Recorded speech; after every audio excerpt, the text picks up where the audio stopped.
Jaga kau punya salat, perhatikan kau punya salat, sempurnakan kau punya salat.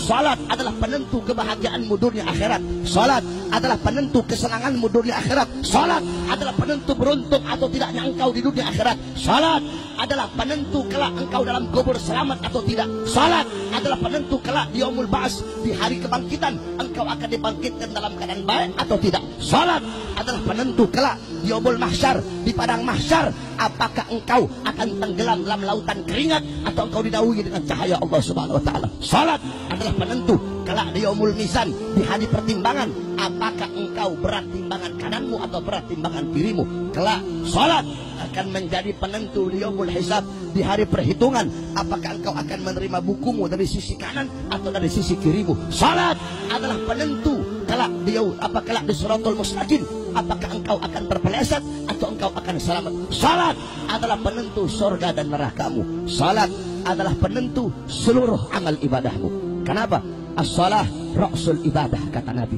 Salat kepalanya ibadah. Salat itu otaknya ibadah. Salat itu kepalanya ibadah. Salat itu adalah intisari ibadah. Baik buruknya amal ibadah kamu tergantung dari salat. Kalau kau punya salat baik, baik seluruh amal ibadah kamu. Tapi kalau kau punya salat rusak, kau punya salat buruk, rusak dan buruk seluruh amal ibadah kamu. Jaga kau punya salat, perhatikan kau punya salat, apalagi salat jamaah. Al-Habib Umar bin Abdurrahman Al-Abbas, satu waktu anak beliau wafat. Ketika anak beliau wafat, datang orang-orang kampung takziah. Ketika itu orang-orang kampung datang takziah, apa kata beliau? Sungguh bagi kalian musibah agama adalah musibah yang enteng.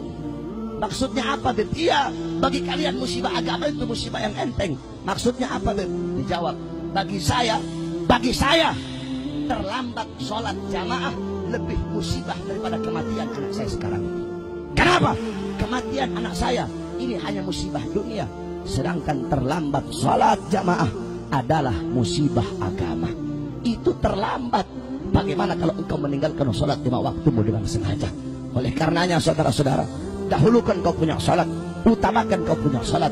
Kita orang-orang sekarang membelakangi sholat, membelakangi Quran, lebih mendahulukan harta, mendahulukan pangkat, mengutamakan jabatan, tahta kekuasaan. Sholat kita belakang, Al-Quran kita belakang, ulama kita belakang, Islam kita belakang, syariat kita belakang.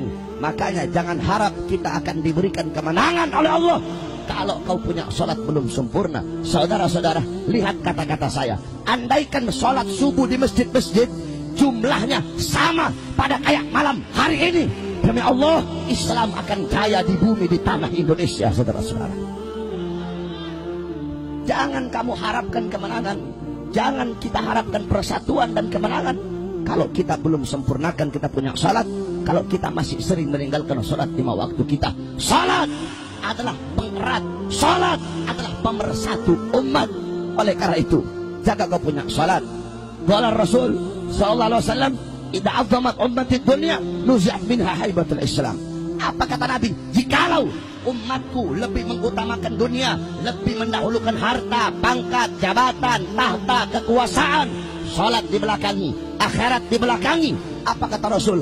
Allah cabut kehebatan Islam, Allah cabut kewibawaan umat Islam, sehingga walaupun kita banyak tetapi kita bagaikan buih di lautan.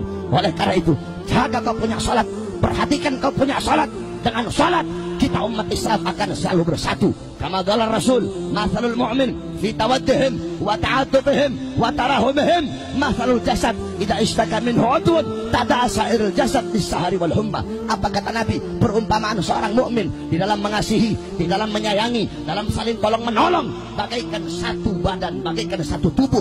Apabila ada satu anggota tubuh yang merasakan sakit, seluruh badannya akan merasakan demam, seluruh badannya akan merasakan sakit. Oleh karena itu, saya serukan kepada seluruh umat Islam, siapapun, yang tua yang muda, yang kaya yang miskin, ulama sampai umat, pejabat sampai rakyat, wahai umat Islam, bersatulah, rapatkan barisan, rebut kejayaan Islam di tanah air Indonesia. Saudara-saudara,